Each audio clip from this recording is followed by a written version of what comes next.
Hi everyone. Here are two more activities you can do using the cones that came in your July-August C-Spot Think Box. Both work body awareness, impulse control, which slows down your dog, focus, and encourages them to follow directions. All right, first we're going to look at doing figure eights. You're going to take two cones, place them on the ground 4 or 5 feet apart, and you are just going to lure your dog through doing a figure eight.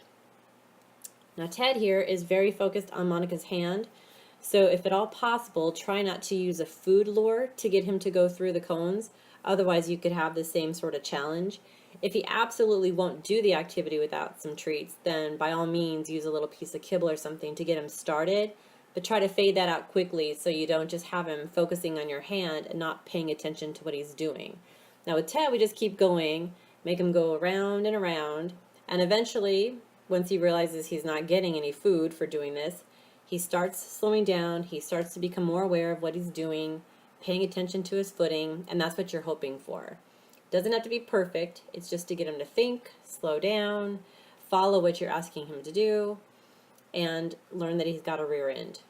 Alright, this gal also has some difficulty focusing, so we just started her off with a leash just to keep her in the area and to help her think about what she's doing. And again, we're just luring her around.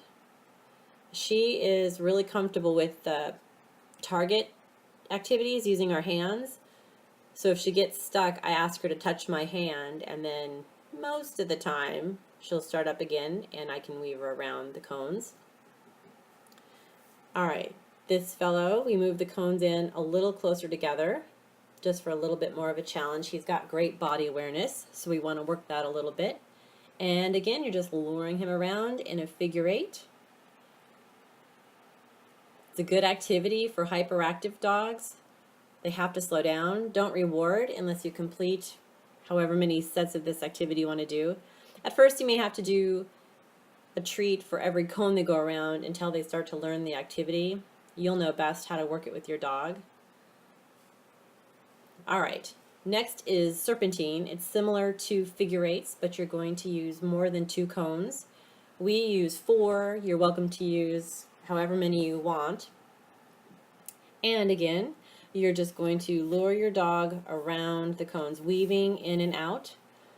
This is a great foundational activity if you ever want to get your dog working on weave poles. Or it's just fun for them to work on body awareness, again, focus, impulse control, because they have to slow down if they're going to be successful. And if you have to use a food lure in the beginning to get them to go through, do, but try to fade that out quickly. If they are comfortable targeting your hand, try that as a technique. Ask them to keep touching your hand as you weave your hand in and out of the poles. That can work really well for some dogs. But just keep going. Don't worry if he steps on a cone like that, misses one. Just keep going, be encouraging. They'll figure it out. It's about having fun and thinking, slowing down.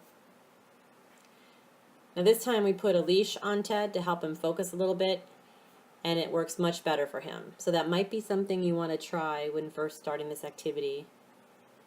And he's actually doing a great job. He's starting to be more aware of where he's putting his feet, a little more fluid. Alright, here's Chloe again. Again, we have her on a leash. She gets a little distracted by the cones, but again, just keep going. Just have fun. She's trying. She's got great body awareness. With her, we're mostly working on impulse control, getting her to slow down and focus, which is a perfect example right there. Alright, again, having her target my hand to weave through. Her little friend is against the wall, so she's interested in him right now. Just keep encouraging.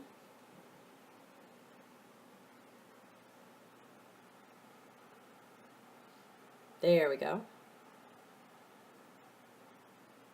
Okay. And about her third go around, she's much more fluid, following my hand readily, to where I even just drop the leash to see if she'll stick with it, and she does. So she's like, she understands it now and does a great job. And at the end of the course, that's when you can give your treat. Perfect. All right. And here's Cooper again. And again, lure around, have him target your hand if that works.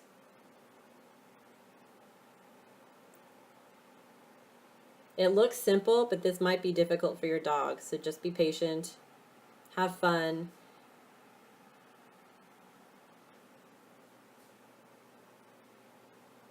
It's just a great activity to help them learn they have a back end, because a lot of dogs don't realize there's anything going on back there. And it is good for impulse control too. Now he's adding his own little spin on it.